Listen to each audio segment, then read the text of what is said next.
The chill bite of the Carpathian air was a welcome guest, a sharp contrast to the familiar warmth of his camera body as Leo adjusted the lens.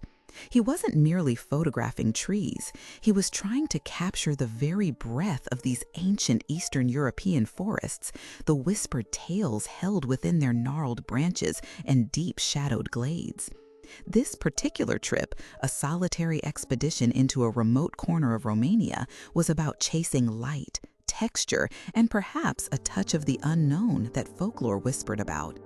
Days blurred into a rhythm of hiking, composing shots, and the satisfying click of the shutter. He found himself drawn to the oldest parts of the forest, where the canopy was thick and the ground was a tapestry of moss and fallen leaves. The light here was always dappled, ethereal, lending a mystical quality to everything it touched.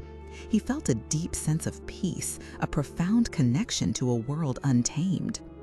It was during the initial review of his memory cards back in his rustic cabin that he first noticed it, a peculiar anomaly. In a wide shot of a particularly dense cluster of ancient oaks, there was a faint blur in the background, almost like a trick of the light or a branch swaying in the wind. He zoomed in, curious. It was indistinct, a shadowy form, certainly not an animal he recognized. He shrugged it off as a photographic anomaly, perhaps a speck on the sensor, and continued editing. But then it appeared again and again, not in every photo, but in a surprising number of them taken in that deep, ancient part of the forest.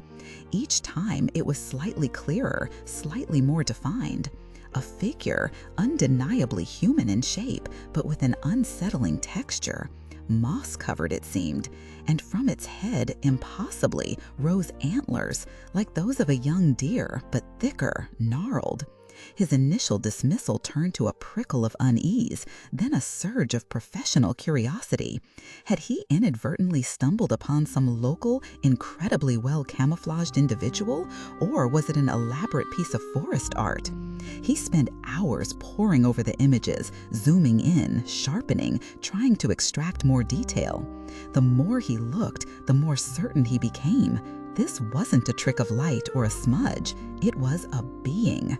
A moss-covered man with antlers, often partially obscured by foliage, always in the background, always watching. He remembered the old tales, whispered in hushed tones by villagers when he'd first arrived, of the Leshy, the spirit of the forest. He dismissed them as quaint folklore. Now a cold knot began to form in his stomach. Back home, the photographs laid out on his editing suite table, the feeling intensified. The more he refined the images, the more real the Leshy became. It was in nearly every forest shot from that trip. Standing silently, observing, its eyes, if it had eyes, hidden in shadow. It was unnerving, yet also, strangely, a triumph. He had captured something extraordinary. He felt a peculiar mix of awe and a growing sense of vulnerability. That's when the mirrors began. The first time he was brushing his teeth, he glanced up, and there, for the briefest fraction of a second, reflected behind his own shoulder in the bathroom mirror, was the Leshy. Not the detailed moss-covered figure from the photographs, but a shimmering, almost spectral outline. The antlers were unmistakable. He blinked, and it was gone. He stood there, toothbrush hanging forgotten, his heart pounding. He rationalized it as tiredness, a trick of the light, the stress of the intense editing, perhaps even the lingering of too much local folklore. But it happened again. The next morning, in the full-length mirror as he dressed, a fleeting glimpse, a shimmering, antlered form, a ripple in the reflection, then gone. It was like looking at a heat haze, but with a distinct, intelligent shape.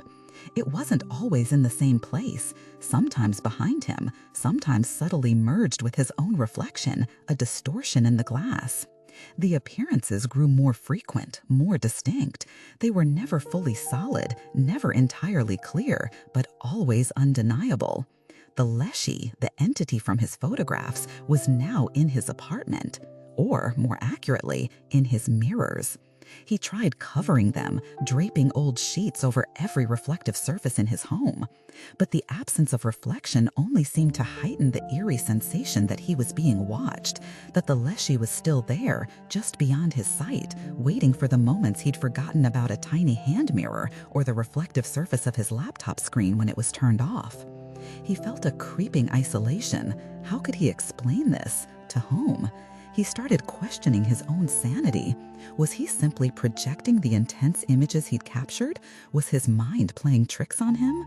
He found himself avoiding eye contact with his own reflection, a strange habit to develop.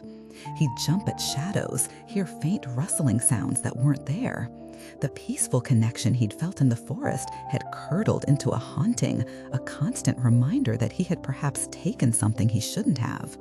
One evening, as he sat by the window, the city lights blurring outside, he caught his reflection in the dark glass. And there it was, clearer than ever before. The Leshy standing directly behind him, its antlered head tilted slightly, as if in silent contemplation.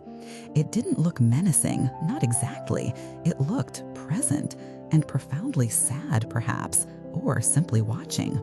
In that moment, a strange calmness settled over him. It wasn't going to harm him. It was just there, a silent, persistent presence, an echo of the wild he had dared to capture. He realized then that this wasn't about fear anymore, but about a profound shift in his understanding of the world. He had pulled a thread from the ancient tapestry of the forest, and now it was unspooling into his life. The Leshy was a guardian, a spirit of the trees. By capturing its image, he had forged a connection, an undeniable link. It wasn't a malevolent haunting, but perhaps a reminder, a gentle but firm presence ensuring he remembered the sanctity of what he had witnessed and the thin veil between worlds. He began to uncover his mirrors one by one, not out of acceptance, but out of a reluctant understanding. He still saw the Leshy sometimes, a fleeting shape in the glass, a whisper of antlers.